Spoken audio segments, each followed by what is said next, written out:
Donc, Christine Tournadre est réalisatrice et elle a travaillé pour l'IRD sur une série de films et dont celui-ci sur Madagascar.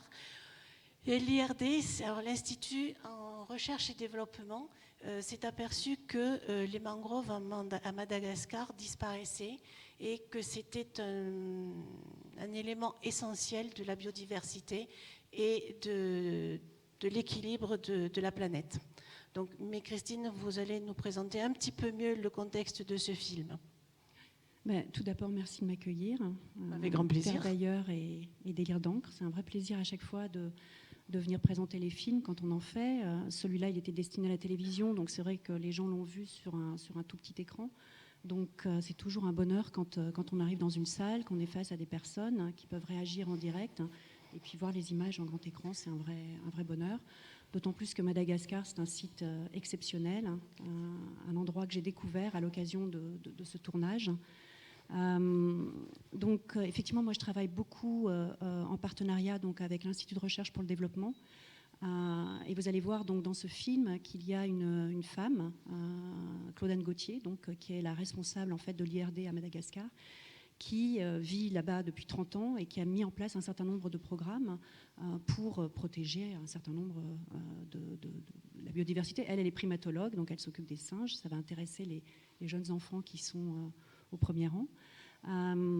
Effectivement, donc l'IRD a eu l'idée, enfin surtout a été alerté par le sort des mangroves, qui est une forêt qui est très peu connue en fait par le grand public. A décidé de faire une série de films pour alerter effectivement sur les problèmes qu'encourent ces forêts. Donc celui-ci, c'est l'épisode en fait sur Madagascar, mais il y en a un autre qui a été tourné en fait au Sénégal avec des problématiques différentes et un autre au Vietnam. Donc le début du film montre, je dirais, une petite bande-annonce, pas une bande-annonce, mais un teaser, ce qu'on appelle un teaser, pour présenter l'ensemble de la série. Et ensuite, effectivement, on va rentrer dans le film qui présente la problématique de Madagascar. Donc voilà. Je suis d'autant plus heureuse en fait de vous le présenter aujourd'hui qu'il y a à peine 15 jours, en raison de la crise sanitaire, ce film a été présenté pour la première fois donc, à Madagascar, dans la ville de Majunga, qui est la ville la plus proche de l'endroit où on a tourné en fait ce film. En fait, il a été présenté donc à un public local, mais tous les intervenants que vous allez voir dans le film sont venus dans cette salle, et le ministre, qui est une femme d'ailleurs, la ministre de l'Environnement était présente, ainsi qu'un certain nombre de notables du coin, mais aussi qui sont venus de la capitale, d'Antananarivo, un certain nombre de scientifiques aussi. Donc je suis très heureuse finalement que ce film ait une vie après sa diffusion en fait à la télévision, et c'est surtout que effectivement sur place les gens s'en emparent et puissent l'utiliser comme un outil aussi pour défendre en fait le sort des mangroves. Bon, merci Christine pour ces images magnifiques. Moi j'ai quand même une question qui me vient là tout de suite, c'est que d'après ce que j'ai vu, ce sont des étrangers qui viennent déforester. Et est-ce que la population locale a un pouvoir, a assez de pouvoir pour empêcher, même avec la prise de conscience, empêcher ces étrangers de venir? Alors quand on dit étranger, en fait, c'est un peu particulier. En fait, on est dans une aire protégée. Et évidemment, ça marche aussi par région. Donc, quand les gardes forestiers ou les patrouilleurs parlent d'étrangers, ce sont des malgaches, ce ne sont pas des étrangers qui viennent d'autres pays. Mais effectivement, ils sont étrangers à la région et ils ne respectent pas ni les coutumes ni les codes en fait de ces communautés. Et en plus, ils ne respectent pas les règles évidemment des aires protégées. Donc voilà, ils le font en toute illégalité. Ils viennent en douce, comme ils l'ont expliqué. Et puis ils déforestent. Derrière, c'est vrai qu'il y a des grosses organisations, mais ce sont des organisations de la mafia locale, mais malgaches. Donc ça reste ouais. local. C'est pas comme en Papouasie, par exemple, où ils utilisent la population locale pour sous-payer, pour après l'envoyer en Chine. Non, là, pour le coup, c'est vraiment une mafia locale qui, par ailleurs, après, évidemment, fait du business et du commerce avec ça à l'étranger. C'est-à-dire qu'effectivement, ça peut partir. Mais en fait, comme on l'explique dans le film, l'essentiel de la consommation, notamment de bois de palétuvier, sert aux Malgaches aussi. C'est-à-dire qu'en fait, c'est une population qui se chauffe énormément donc, au bois et au charbon de bois.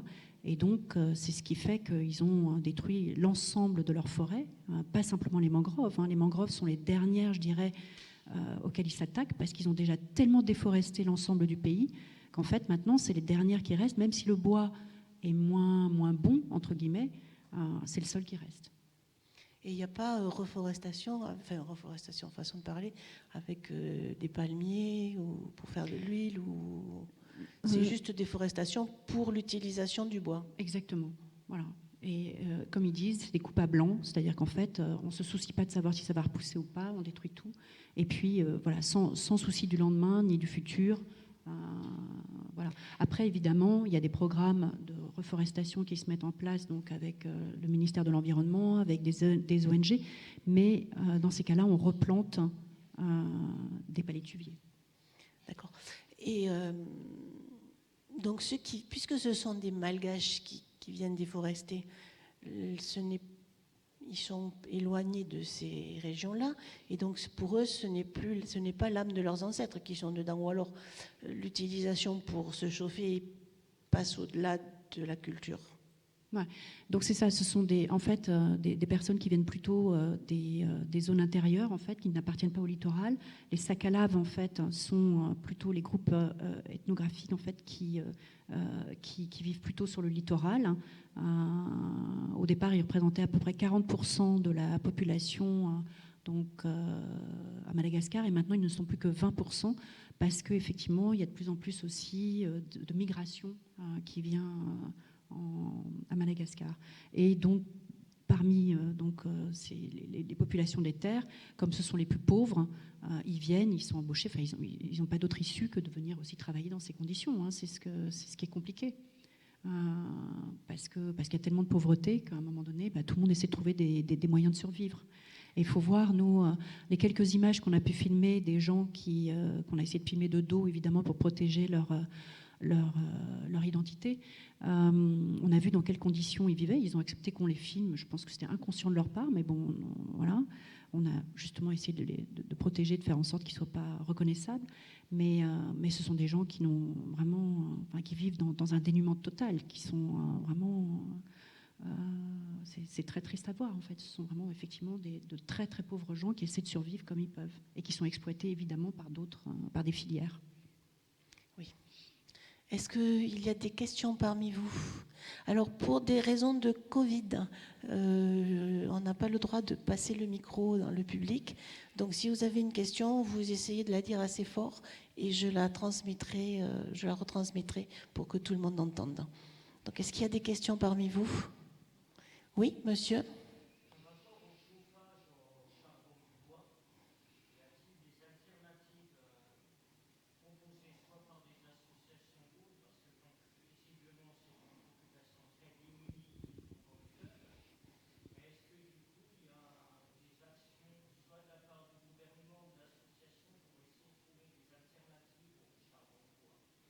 Alors la question, c'est par rapport au charbon de bois pour se chauffer. Est-ce qu'ils ont des alternatives qui leur sont proposées, soit par des associations, soit par des programmes particuliers? Alors, je ne suis pas une spécialiste de la question sur je dirais, l'aspect économique. Donc évidemment, il y a des associations qui travaillent sur ces préoccupations, mais il y a tellement d'autres choses aussi à gérer, je dirais justement au niveau de la pauvreté et tout, que malgré tout, c'est pour ça que la déforestation continue, se poursuit, parce qu'en fait, ils sont désarmés, ils n'arrivent pas pour l'instant à proposer autre chose qui serait de toute façon des coûts beaucoup trop importants par rapport à cette denrée, je dirais, cette ressource qui est la plus facile et qui est sur place. Dont ils vont plus pouvoir bénéficier à terme, mais voilà. Donc en fait, les seuls programmes qui sont mis en place aujourd'hui, c'est de la reforestation. Mais l'accès à d'autres modes, je dirais, oui, pour se chauffer ou autre, d'énergie, ne sont pas accessibles en fait. Je vous rappelle que Madagascar, c'est l'un des pays les plus pauvres au monde. Alors, on ne le voit pas trop, je trouve, dans ce film, parce qu'on est effectivement plutôt immergé dans les populations qui vivent sur le littoral, qui bénéficient de ressources, je dirais, comme la pêche et autres. Mais nous, quand on est arrivé, donc on s'est déplacé de Antananarivo, la capitale, et on a dû traverser, il n'y a qu'une seule route qui nous permet d'aller dans ces coins reculés. Donc c'est à peu près 10 heures de route. Et là, je ne sais pas si vous avez entendu parler aussi de l'actualité en ce moment, là on voit véritablement des gens des enfants avec des gros ventres, voilà, des gens qui vivent dans un dénuement total. Du coup, c'est une route qui est dangereuse, parce qu'on peut la pratiquer que 2 jours et à plusieurs voitures, parce que régulièrement, en fait, les voitures sont attaquées et autres. Donc c'est pas simple. Il y avait une autre question, peut-être? Oui.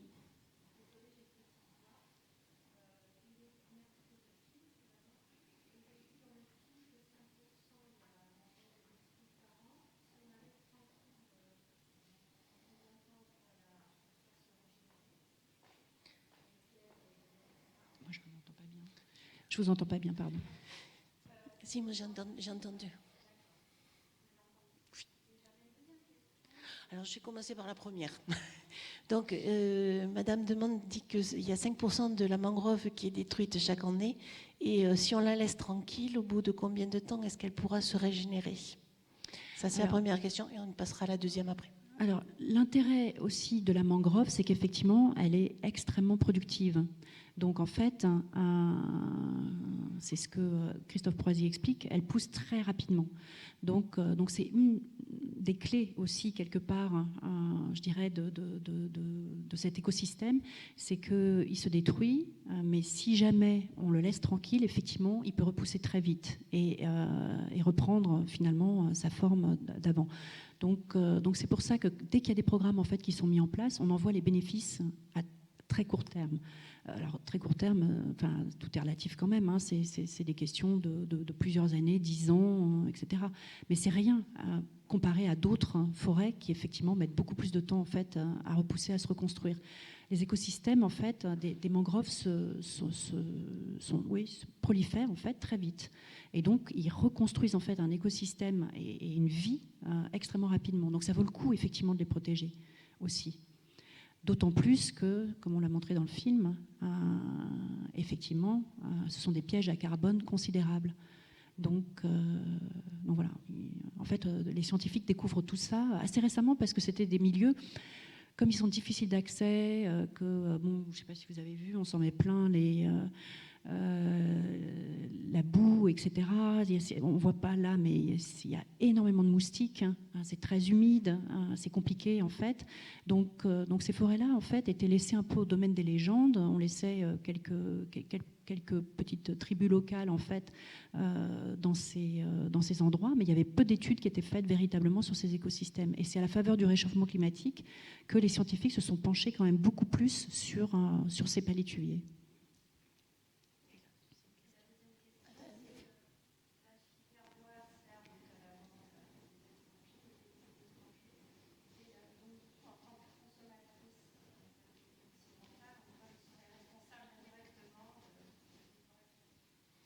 Alors, Madame demande si, en tant qu'occidentale, en quoi on est responsable de la déforestation à Madagascar?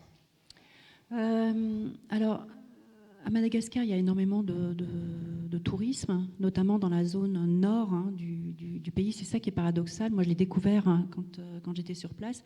C'est que dans le nord du pays, en fait, il y a toute une région dans laquelle, en fait, il y a des milliardaires qui ont des maisons absolument fabuleuses, qui débarquent en fait en hélicoptère ou en jet privé et autres pour aller dans ces endroits-là. Donc effectivement, il y a des contrastes énormes.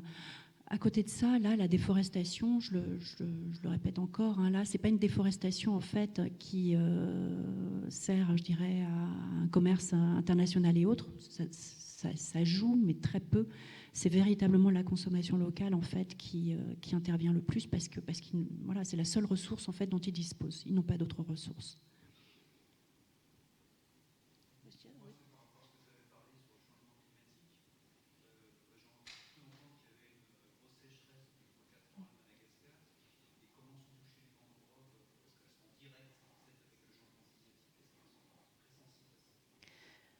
Alors, monsieur demande, il y a une sécheresse actuellement assez catastrophique à Madagascar. Et comment réagissent les mangroves face à cette sécheresse? Alors, l'intérêt des mangroves aussi, c'est qu'elles ont les pieds dans l'eau. Et en fait, le réchauffement climatique a un double impact, effectivement, une augmentation de chaleur, mais il y a aussi, en fait, une montée des eaux qui est due, en fait, effectivement, à la fonte des pôles. Et donc, en fait, les mangroves, pour l'instant, ne souffrent pas de la sécheresse, elles souffrent plus, je dirais, de la remontée des eaux, qui fait qu'en fait, il y a des problèmes de salinisation plus ou moins importantes aussi, en fait, des flux, des courants et autres.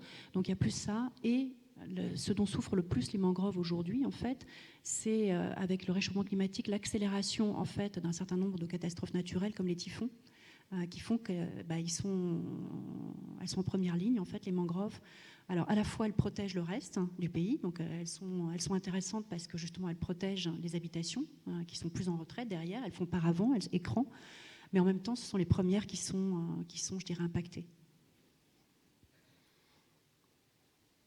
Oui.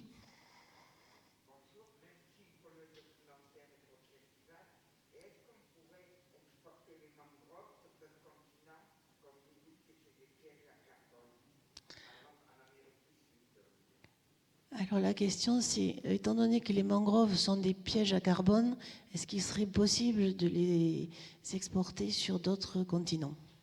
Alors les mangroves, il y en a déjà sur d'autres continents. Ce film fait partie d'une série. Donc il y a 2 autres films donc, qui ont été faits, donc un au Sénégal, un autre au Vietnam, mais il y en a aussi donc aux États-Unis. Donc il y a énormément aussi de mangroves un peu partout dans le monde. C'est vrai qu'il y a des endroits où elles sont plus importantes. Donc par exemple Madagascar, c'est à peu près 20% des mangroves de toute l'Afrique. Donc elles se sont concentrées effectivement là. Je n'ai pas de réponse à ça. Je ne sais pas si des scientifiques travaillent effectivement sur l'implantation. Après, c'est toujours un peu compliqué de déplacer des espèces dans d'autres écosystèmes, dans la mesure où ça peut devenir aussi des espèces invasives. Ça perturbe aussi les écosystèmes d'une autre manière. Donc il faut faire très attention, je pense, à la façon de faire ça. En revanche, les développer davantage, c'est-à-dire faire en sorte que les espèces locales, puissent prendre de l'ampleur. Ça, je n'ai pas d'informations à ce sujet. C'est une bonne question, il faudrait se renseigner. Ouais. Oui.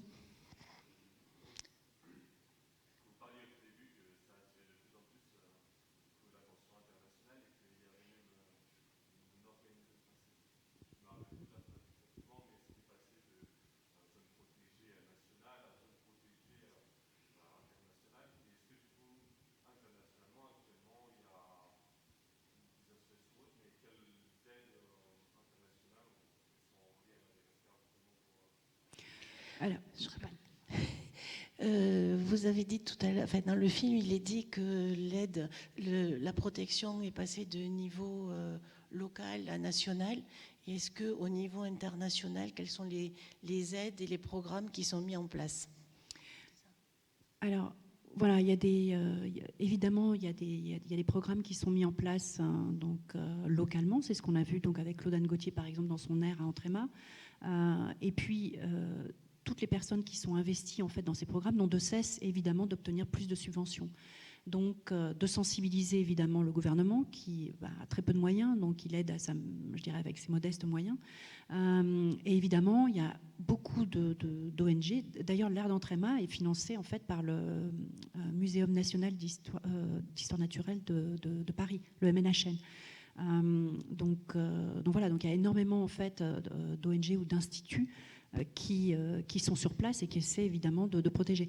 Lily René Drelan, qu'on voit à un moment donné, qui s'occupe en fait de la protection des rapaces, est le représentant en fait d'une ONG internationale qui s'appelle Peregrine Fund, qui est d'origine américaine, je crois, et qui justement protège tous les rapaces dans le monde. Et il se focalise évidemment sur cette espèce qui est emblématique en fait, puisque c'est le plus gros rapace du monde, donc sur les anchoailles, les aigles pêcheurs de Madagascar. Donc il y a évidemment des tas de programmes qui se mettent en place. Après, c'est toujours la même chose, hein, c'est jamais suffisant. Il faut toujours évidemment trouver plus d'argent pour protéger tous ces milieux. Oui. Mais en fait, je crois qu'aussi la protection vient de la part des intéressés eux-mêmes. Et je trouve que le fait de les sensibiliser et de leur donner une approche différente et leur montrer que leur habitat peut les faire vivre avec les vers à soie, avec le miel, c'est quelque chose. Ils se rendent compte que ils peuvent se servir aussi de leur environnement pour vivre. Et je ne sais pas si vous étiez là à l'avant-première qu'on a eue, mais on a un habitué du festival qui est Evrard Vandenboom, je ne sais pas si tu le connais, qui travaille pas mal sur Madagascar, et il a aussi été plutôt sur le Macaï. D'accord. Et il a des programmes aussi pour insérer la population à la protection de son environnement, parce que là où il travaille, c'est surtout la déforestation pour les palmiers à huile. Oui, ouais. Non, ouais. Oui, je connais bien son travail. Effectivement, j'ai vu ses films aussi. Hein. Donc oui, ce sont des engagements, hein, parce que c'est ça. Quand on connaît après ces régions, ce sont de vrais coups de cœur. Là, ce qu'il y a d'intéressant, je trouve, c'est qu'à la fois il y a eu, je dirais, une perte des racines, enfin de cette culture de la protection des mangroves à un moment donné, mais en même temps, elle a été gardée par les plus anciens. C'est ce que nous indique le prince Simanandri à la fin du film. C'est-à-dire que lui, il a ses connaissances ancestrales, il sait qu'il faut protéger les propriétés couronnées, parce qu'ils incarnent justement les esprits des défunts. Et donc, dans ces communautés, je dirais, qui sont un peu isolées, eux, ils n'ont jamais perdu les traditions. Et ils ont toujours été très respectueux, finalement, de leur environnement et soucieux de respecter, évidemment, les ressources qu'elles peuvent leur apporter. D'où ces cérémonies qu'on voit tout au début du film aussi, qui sont essentielles, en fait, pour, justement, rester en harmonie entre les hommes avec les mangroves. Donc, de ce côté-là, il n'y a pas vraiment de souci. C'est plus ce qu'on disait, ces problèmes économiques qui poussent d'autres en fait, communautés à s'emparer de ces ressources, parce que ce sont les dernières dont ils peuvent disposer et qui n'ont pas effectivement les mêmes traditions. Oui.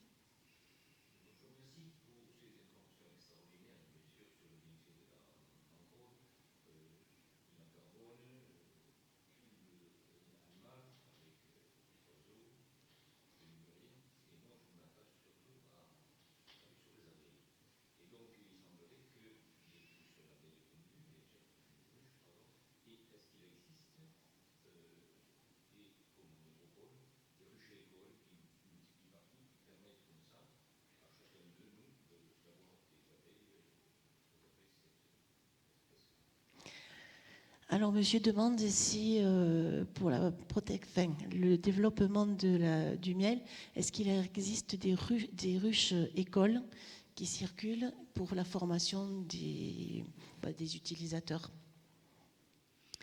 Des ruches écoles. Des ruches écoles, c'est-à-dire qu'aller apprendre à... Ouais. Donc là, c'est ce qu'on montre en fait. Hein. C'est-à-dire qu'en fait, il y a des émissaires dans les villages, qui ont appris à être apiculteurs et qui vont donc enseigner l'apiculture aux pêcheurs, parce qu'évidemment les pêcheurs, en fait ce qui se passe aussi avec le réchauffement climatique, c'est que il y a une diminution des ressources en pêche qui ont été épuisées à un certain nombre d'endroits, et donc malheureusement en fait les pêcheurs ont de moins en moins de ressources de ce côté-là, et donc ils sont obligés de se tourner vers d'autres ressources, et donc il y a ces écoles, ces écoles elles dépendent de quelques individus dans la région, qui effectivement donnent des cours pour leur permettre d'avoir des ressources supplémentaires, complémentaires par rapport à la pêche. Donc ils les initient effectivement à l'apiculture. Voilà, c'est comme ça en fait que ça se passe pour le moment. Alors moi j'ai goûté le miel de mangrove, c'est un peu rude quand même. Hein. C'est un goût un peu fort. C'est la question que j'allais te poser. Voilà. C'est bon, hein, c'est bon, mais en fait, il faut s'habituer parce qu'au départ, c'est vrai que c'est un goût très fort. En fait, c'est très astringent. Hein. C'est ce qu'on dit aussi par rapport au régime des lémuriens. Et donc, le parfum, en fait, ouais, c'est quand même assez... On n'en met pas beaucoup, quoi, voilà. sur la tartine. Ouais. Par contre, la couleur est belle. Et puisque tu parles des lémuriens, je suppose que c'est une espèce protégée.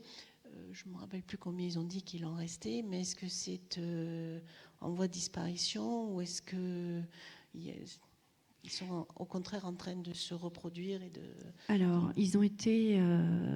ces lémuriens, les propriétés couronnées, donc évidemment étaient en voie de disparition, donc protégés.